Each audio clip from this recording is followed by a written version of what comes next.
Elimika na Mahasin TV, pata kujua wema wa Uislamu.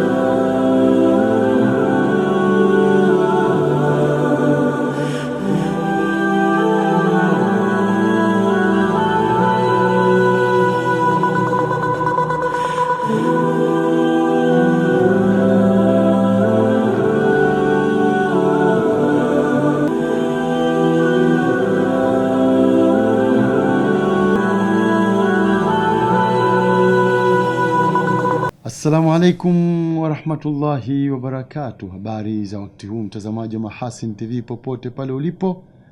Karibu katika kapu la habari. Mimi Hilali Sefu Riyami ndio kusomea habari za kitaifa.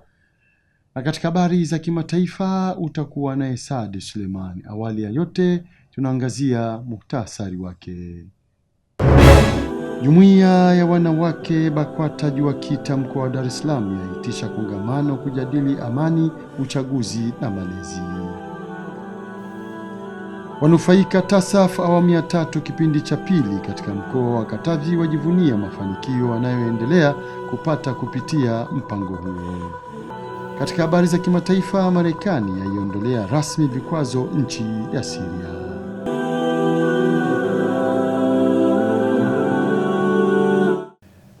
Na mkapu la habari linaanzia jijini Dar es Salaam. Jumuiya ya wanawake wa Kiislamu Baraza Kuu la Waislamu nchini BAKWATA JUAKITA katika mkoa wa Dar es Salaam imewaleta pamoja wanawake wa Kiislamu katika kongamano maalum lilobeba anwani inayosema amani, uchaguzi na malezi. Taarifa yake Aisha Mpatila inasimuliwa studio naye Saad Suleiman. Akitaja lengo la kongamano hilo lenye kauli mbiu inayosema amani yetu, taifa letu, mwenyekiti wa JUAKITA mkoa wa Dar es Salaam, Ukhti Mariamu Mtambo, amesema katika kipindi hiki kuelekea uchaguzi mkuu wa mwezi Oktoba ni wajibu wa kila mwananchi kuhakikisha amani ya nchi inalindwa kabla, wakati na hata baada ya uchaguzi. Amani ikiharibika hatuwezi kufanya kitu chochote. Uchumi wetu utalala, biashara zetu zitakufa, mahospitalini hatutaweza kwenda kuhudhuria. Kila sekta ambayo tunayotaka kufanya kazi tukaweza kuweka mkono kinywani, hatuwezi kufanya nini? Kufika, hasa sisi wafanyabiashara wadogo tuenye kupata riziki kwa siku moja, na siku hiyo hiyo tunaenda kufanya nini? Kula. Sisi amani ikivunjika inakuwa nini? Tabu kubwa kwetu. Mwakilishi wa mufti kwenye kongamano hilo ni Sheikh Ali Ngiruko, anatoa wito wa kufanyika makongamano kama hayo ili kujenga uelewa kwa wananchi. Taifa hili wazee waliolianzisha ambao wengi wao wako mbele ya haki wametekeleza wajibu wao, wakasimama imara kuunda taifa. Kuunda jamani sio kazi ndogo. Hebu jifikirie wewe tu unapounda mtaji wako, biashara yako, unaunda familia yako. Wazee waliunda taifa, waliliunda, ndio leo linaitwa taifa. Utembee kifua mbele kutokana na mchango wa taifa lako mbele ya mataifa mengine. Natoa mwito mimi, makongamano haya yawe mengi, watu waelimishwe. Amani ni tunu, na amani kitetereka ni fujo. Tunaona wote kila mara katika TV, runinga zetu, nchi ambazo zimechafuka, na wahanga wa kwanza ni sisi akina mama. Na waombeni akina mama tutunze amani. Baadhi ya wazungumzaji katika kongamano hilo akiwemo mkaguzi wa polisi Christopher Newton kutoka jeshi la polisi mkoa wa kipolisi Kinondoni ametaja mamlaka walionayo jeshi la polisi katika kulinda amani ya nchi. Mamlaka ya kwanza ni kulinda haki za msingi za watu wote, lakini mamlaka ya pili ni kulinda raia na mali zao. Ndio maana leo hii unaweza kuwa unaishi na familia yako na mali zako ukiwa na amani yako, lakini kama itatokea mtu mwingine anakuingilia kwenye mali zako, utaratibu upo wa kuja kufungua kesi polisi. Na mamlaka ya tatu ni kusimamia sheria za nchi zisivunjwe. Unamwakilishi hapa ametaja kuna sheria za uchaguzi siyo nini. Sisi kama jeshi la polisi hatutungi hizo sheria, lakini wajibu wetu ni kusimamia watu wasizivunje. Na mamlaka ya nne ni kudumisha amani ya nchi. Kipindi hiki cha uchaguzi ndio kipindi ambacho nchi nyingi zinaingia katika machafuko, na wengi wanaotumika katika kuingiza nchi hizo katika machafuko ni vijana. Sasa katika kongamano hili vile naona mmezungumzia swala zima la malezi. Malezi sana sana ni kwa vijana. Kwa hivyo niwapongeze katika hilo. Wananchi zaidi ya 3600 katika kijiji cha Kaburabura wilayani Musoma mkoani Mara wanalazimika kutembea zaidi ya kilomita 30 kufuata huduma za afya katika wilaya jirani ya Bunda kutokana na kijiji hicho kutokuwa na kituo cha kutolea huduma za afya. Zuberi Mgaya anatuarifu zaidi. Wakizungumza katika mkutano wa hadhara, wananchi wa kijiji hicho umeiomba serikali kuwasaidia ujenzi wa zahanati katika eneo lao ili kuwapunguzia changamoto ya umbali katika kufuata huduma za afya. Swala msingi linalozungumzia ni zahanati. Maana zahanati ndio kitu kikubwa katika afya katika ya mwanadamu. Wameweka kila kitu, lakini yote kwa yote pale atuangalii mfumo wote unaotendeka pale. Mheshimiwa mkuu wa wilaya alizungumza kwa hili. Yaani mimi naongea kwa kinyonge zaidi. Na wananchi wa kijiji hiki wanapata mateso ya kutukanwa wanapoenda kule kwamba hivi kijiji chenu akina zahanati. Viongozi wa kule manesi, kwa sababu Kageti ni wilaya nyingine. Sasa nilikuwa naomba kitu kimoja, akina mama wapunguziwe safari ya kwenda vijiji jirani. Kwa upande wake, mwenyekiti wa kamati ya ujenzi amebainisha changamoto kubwa iliyokwamisha ujenzi wa zahanati katika kijiji hicho, ambapo baadhi ya wananchi waligoma kuchangia ujenzi wa zahanati na baadhi ya viongozi kushindwa kukusanya mchango, hali iliyopelekea kuzorota na kusimamisha shughuli za ujenzi huo. Baada ya kumaliza ufyatuaji wa tofali, tukapeleka site. Kilicholeta shida walikuwa ni wenye vitu wa vitongoji, kwa sababu wao ndio walipaswa kupita mtaani kwenye kila kaya kukusanya fedha ili kusudi ujenzi uendelee.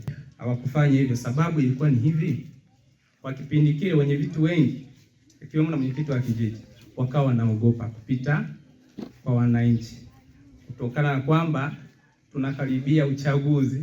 Kwa hiyo lile swala linaweza likapelekea mwananchi kumnyima kula. Shida kubwa ninayoiona katika maendeleo ya kijiji chetu, tuna shida moja ya udhibiti wa matumizi ya fedha, hata zile kidogo ambazo zinachangwa na wananchi. Maana sikumbuki ni lini tulisomewa mapato na matumizi ya kijiji. Akitoa kauli ya serikali, mkuu wa wilaya Musoma Juma Chikoka amewataka wananchi kuanza shughuli za ujenzi haraka iwezekanavyo, na kwa yeyote atakayebainika kukiuka sheria na kanuni zilizopitishwa katika mkutano huo wa kijiji, hatua kali za kisheria zitachukuliwa juu yake. Yoyote atakayekengeuka kwenye makubaliano mliokubaliana nyinyi wenyewe na makubaliano ya kwenye mkutano wa kijiji, hiyo ni sheria. Sasa mwenyekiti upo, mamlaka unayo, mtendaji wa kijiji upo hapa, uwepo wako hapa wewe, nataka kuona mabadiliko. Chapeni kazi, yakija malalamiko mimi nasema nyinyi ndio mko site. Yasipokuja malalamiko najua mjachapa kazi. Chapeni kazi. Na mwenyekiti usimuone mtu haya. Ukimuonea mtu haya maana yake unakuwa uwapendi hawa. Wanufaika wa mpango wa kunusuru kaya maskini TASAF awamu ya 3 kipindi cha pili mkoani Katavi wameeleza kujivunia mafanikio waliyopata kwa kuonesha namna ambavyo kiasi kidogo cha fedha wanachokipata kimefanikisha kubadili maisha yao. Rajab Shaban Matuga ana undani wa taarifa hiyo. Ni ushuhuda ambao wameutoa katika kikao cha tathmini ya utekelezaji katika eneo la utendaji wa mpango huo kilichofanyika katika ukumbi wa ofisi ya mkuu wa mkoa wa Katavi, ambapo wamesema mbali na kupatiwa pesa taslimu wamepatiwa maarifa ambayo yamebadili maisha yao. Mimi mwenyewe ni mnufaika. Nilikuwa ni maskini wa kutupa na nina wanafunzi kuanzia shule mpaka sekondari, lakini kwa sasa nina mifugo na wanafunzi na wasomesha vizuri kupitia TASAF. Kwa hiyo naishukuru serikali na mshukuru Mama Samia. Tumejifunza kilimo, sasa hivi mboga za majani tunalima hata ndani nyumbani pale tunalima.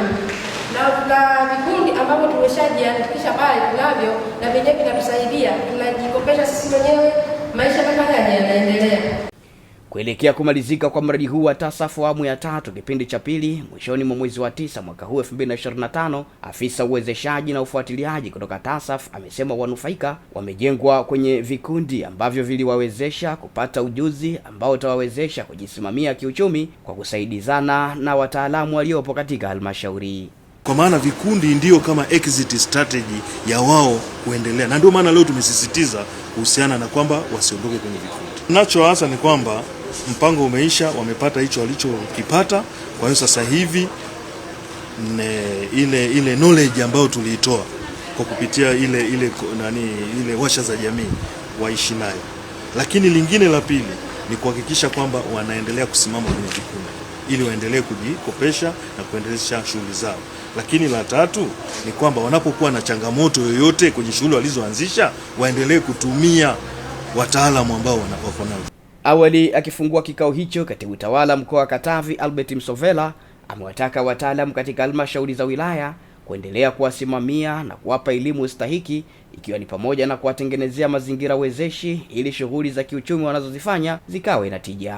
Na ukishuhudia mkoa wetu pia tunapambana kuhakikisha kwamba tunaondoa hali ya lishe duni ambayo tukabili katika mkoa wetu. Kwa hiyo naamini tukiendelea kuzisimamia, tukiendelea kutoa ushauri kama nilivyozungumza hapa kwa mwakilishi wa mkurugenzi mkuu, tukiendelea kuwatia moyo hawa wenzetu, tutoe ushauri ule wa kitaalamu, maafisa ugani wapo kwenye shughuli za kilimo, lakini na shughuli mbalimbali za kiuchumi ambazo wanazifanya, tuendelee kuwatia moyo hawa wenzetu, kwa sababu fedha hizo ni kidogo lakini ni nyingi. Ni kazi kubwa ambayo Mheshimiwa Rais ameifanya, lakini washauriwe na kuhakikisha kwamba tunaendelea kuwatengenezea mazingira wezeshi, mazingira mazuri, ili shughuli zao za kiuchumi zile ambazo wanazifanya basi zikawe tatizo.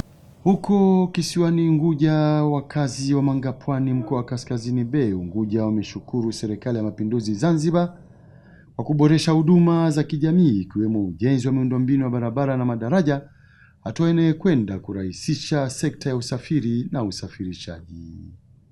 Pongezi hizo zimetolewa mbele ya Waziri wa Ujenzi, Mawasiliano na Uchukuzi Zanzibar Dr. Khalid Salum Mohamed aliyefika eneo la Mangapwani kutembelea na kukagua maendeleo ya utekelezaji wa ujenzi wa barabara. Hakika maendeleo mazuri, tunaridhika sana. Pia si haba mchango, ilikuwa tunapata tabu sana darajani, wanafunzi hawaendi shule ikinyesha mvua, lakini si haba sasa hivi wanakwenda kama kawaida. Na tunaomba watufanyie hima wapate wamalize, watoto waneemeke na kwenda na maendeleo. Mpaka sasa hivi kwa tuka maeneo ya kwetu hapa sasa hivi tunashukuru Mungu, maana kwa tunasumbuka. Sasa hivi itapotengenezwa uzuri, itakuwa magari mengi, tutakuwa kwenda na safari zetu katika harakati zetu, sasa tutakuwa hatupati tabu sana. Magari yatakuwa ni mengi, tunashukuru Mungu. Mpaka sasa hivi watoto kwenda shule na sisi wenyewe kwenda hospitali. Baada ya kukagua maendeleo ya ujenzi wa barabara ya Kidimni Tope yenye urefu wa kilomita 19, Waziri Dr. Khalid ameeleza kuridhishwa na kasi ya ujenzi wake ikitaraji kukamilika baada ya miezi miwili ijayo. Kazi kidogo zilisimama hapo nyuma kwa sababu ya mvua kubwa, lakini sasa hivi nimeridhika sana na kasi ya kazi inapoendelea. Barabara hii ya Kidimni Kitope ina karibu kilomita 19. Kilomita 5 ndani ya siku 2-3 zitakuwa zimekamilika kuwekwa lami ya moto, kwa maana zitakuwa hizo zimekamilika, na zinazoendelea zitaendelea, lakini ujenzi unakwenda kwa spidi nzuri. Mkandarasi yupo site, wajenzi wapo, timu ipo vizuri, na nadhani ndani ya kipindi kifupi tu, ndani ya miezi miwili mpaka Septemba, nayo barabara hii tutaikamilisha. Aidha, Waziri Dr. Khalid amesema serikali imedhamiria kulijenga daraja la kisasa la Panga Tupu lenye ukubwa wa takribani mita 100 kuondokana na changamoto zinazojitokeza mara kwa mara katika eneo hilo. Na hili daraja lina umuhimu wa kipekee. Lilikuwa huko nyuma linajengwa, lakini linaanguka kutokana na mvua kubwa na maji mengi yanayopita katika eneo lile. Lakini serikali ya awamu ya 8 chini ya uongozi wa Rais wetu Dr. Hussein Al-Mwinyi imeamuliwa sasa kujengwa daraja la kisasa, na hasa tunavyojua kwamba eneo lile ni muhimu kwa kuunganisha sehemu ya Magapwani, lakini pia na sehemu ya Mahonda. Itakuwa na muunganiko mzuri. Itapita barabara ile katika eneo la shamba la miwa Mahonda, lakini pia Pangatupu sasa kuna hospitali iliyojengwa hivi karibuni kwa ajili, ni hospitali ya wilaya kwa ajili ya wilaya Kaskazini B, ambayo inaunganisha sasa watu wa Bumbwini, watu wa Mahonda, lakini pia na maeneo ya Donge. Katika ziara hiyo pia Waziri Dr. Khalid ametembelea na kujionea nyumba za kisasa zilizojengwa na kampuni ya Orkun inayotekeleza ujenzi wa barabara hiyo kwa ajili ya kulipa fidia kwa wananchi waliopisha ujenzi. Naam, kwa taarifa hiyo kutoka kisiwani Unguja ndio kunahitimisha kapu la habari kwa habari za kitaifa. Tupate mapumziko mafupi na kisha tarejea hapa kuangazia habari za kimataifa. Hii ni Mahasin TV, pata kujua wema wa Uislamu. Mahasin TV, channel namba 455 katika kingamuzi cha Azam.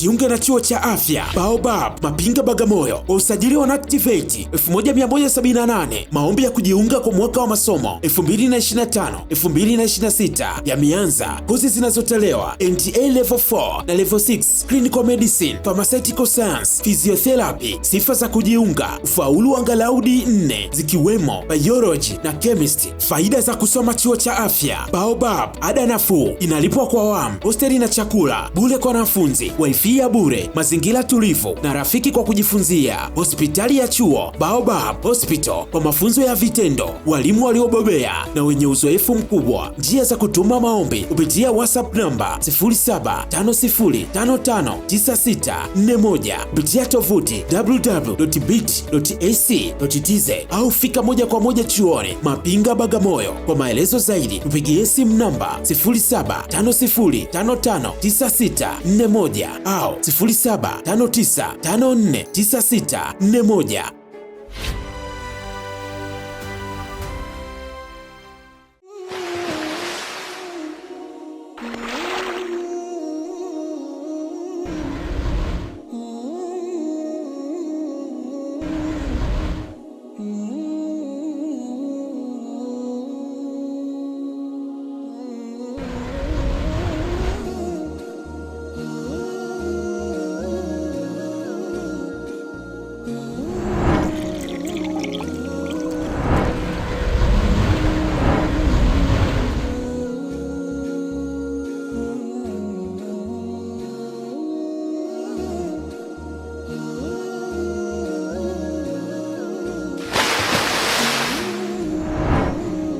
Kunywa maji safi na salama ya uhai.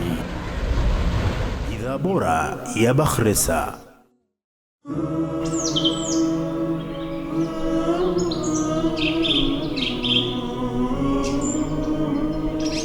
Mahasin TV, pata kujua wema wa Uislamu.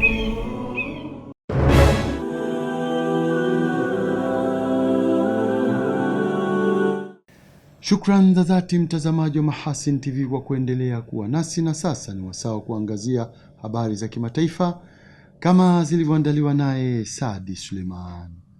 Karibu kwa upande wa habari za kimataifa. Kiongozi wa upinzani nchini Chadi aliyewahi kuwa waziri mkuu Success Masra amekomesha mgomo wa kula baada ya takribani wiki moja. Haya imetangazwa na mawakili wake katika taarifa iliyotolewa na chama chake siku ya Jumatatu. Masra alitangaza mgomo wa kula wiki iliyopita kupinga kuzuiliwa kwake katika mji mkuu N'Djamena. Kiongozi huyo wa chama kikuu cha upinzani cha Chad The Transformers na waziri mkuu wa zamani alikamatwa katika mji mkuu wa nchi hiyo Mei 16 kufuatia ghasia zilizotokea katika jimbo la Logone Occidental na kusababisha vifo vya watu 42 mnamo Mei 14. Masra ambaye anakabiliwa na mashtaka ya uchochezi, kuanzisha uasi, kushirikiana na makundi yenye silaha na kupanga njama za mauaji, tuhuma ambazo zote amezikanusha. Success Masra aligombea katika uchaguzi wa rais wa Mei 2024 ambao ulimpa ushindi rais wa mpito wa wakati huo Mahamat Idris Deby. Mwezi uliopita Human Rights Watch ilitoa wito wa kuachiliwa mara moja kwa Masra akiwa atashtakiwa kwa kosa halali. Kwingineko, Serikali ya Marekani imemuondolea rasmi Syria vikwazo baada ya Rais Donald Trump kutia saini amri siku ya Jumatatu ya kuondoa vikwazo hivyo. Trump alitangaza nia ya kuondoa vikwazo hivyo kama mwezi mmoja na nusu uliopita wakati alipofanya ziara yake huko Mashariki ya Kati. Msemaji wa ikulu ya White House, Caroline Leavitt, amesema kabla ya kusainiwa kwa amri hiyo inalenga kukuza na kuunga mkono njia ambayo taifa hilo inatumia ya utulivu na amani. Lakini vikwazo vya Marekani dhidi ya rais wa zamani wa Syria Bashar al-Assad na washirika wake havitaondolewa, lakini pia vikwazo kwa wanaokiuka haki za binadamu, walanguzi wa dawa za kulevya na watu binafsi wanaohusishwa na silaha za kikemikali. Tangu kupinduliwa kwa Assad, uongozi mpya wa Syria umekuwa ukipambana kurejesha ushirika na jumuiya ya kimataifa na kutaka kuondolewa kwa vikwazo vyote. Hivi karibuni rais wa Marekani Donald Trump amekuwa akisisitiza amani hata katika mataifa ambayo yapo kwenye migogoro, hususan mgogoro kati ya Iran na Israel. Na tuzitamatishe habari za kimataifa.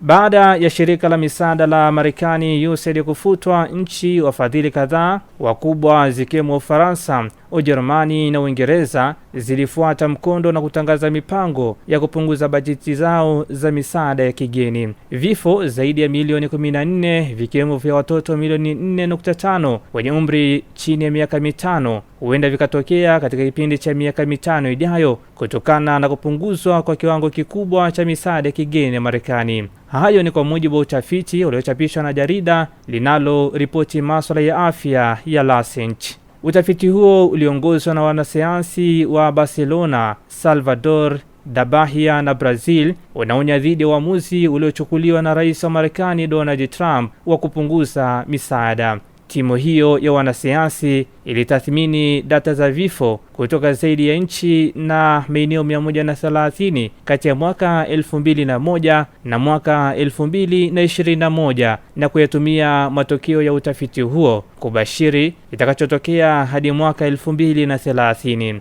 Makadirio hayo yanapendekeza kupungua kwa msaada wa Marekani huenda kukawa na athari mithili ya janga, hususan katika nchi za kipato cha kati na kipato cha chini. Saad Suleiman, Mahasin TV. Shukran Saad Suleiman kwa habari za kimataifa. Na kabla tujahitimisha kapu letu la habari, tujikumbushe miongoni mwa habari tulizokuwa nazo hii leo. Jumuiya ya wanawake BAKWATA JUAKITA mkoa wa Dar es Salaam yaitisha kongamano kujadili amani, uchaguzi na malezi. Wanufaika TASAF awamu ya 3 kipindi cha pili katika mkoa wa Katavi wajivunia mafanikio wanayoendelea kupata kupitia mpango huo. Katika habari za kimataifa, Marekani yaiondolea rasmi vikwazo nchi ya Syria.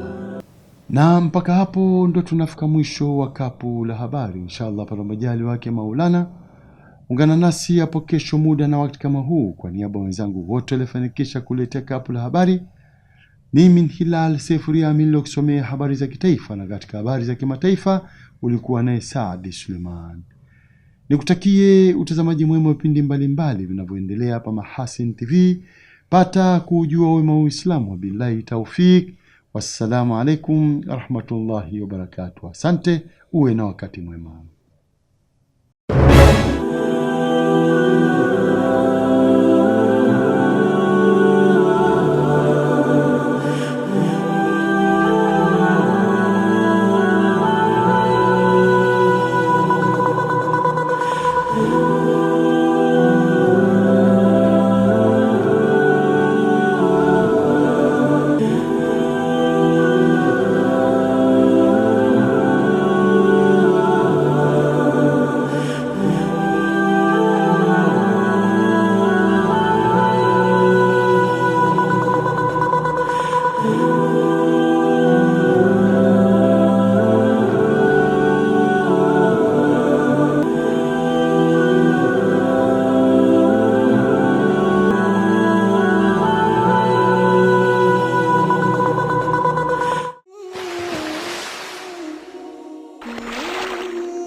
Kunywa maji safi na salama ya uhai.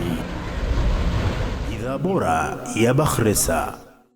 Shule ya Sekondari Baobab iliyopo Mapinga, Bagamoyo inatangaza nafasi za masomo ya kidato cha 5 kwa mwaka wa masomo unaoanza Julai 2025. Shule inasimamia nidhamu ya wanafunzi na walimu kwa kiwango cha hali ya juu, na hii ndio sababu ya kupata ufaulu mzuri kwenye mitihani ya taifa. Wanafunzi wanapewa fursa ya kujifunza fani moja ya ufundi itakayowawezesha kujiajiri au kuajiriwa mara baada ya kuhitimu. Michepuo inayofundishwa katika science ni PCM, PCB, CBG, PGM na PMCS. Kwenye biashara ni EGM, HGE, Eka, ECSM, BUACCS pamoja na BUACM, na kwenye sanaa ni HGL, HGK, HKL, KLC, HLC pamoja na HGC. Fomu za kujiunga zinapatikana kwa gharama ya shilingi 25,000 shuleni Baobab Mapinga, Bagamoyo, Msimbazi Center, duka namba 12, 14, 19 na 22, au kwenye tovuti ya baobab.ac.tz.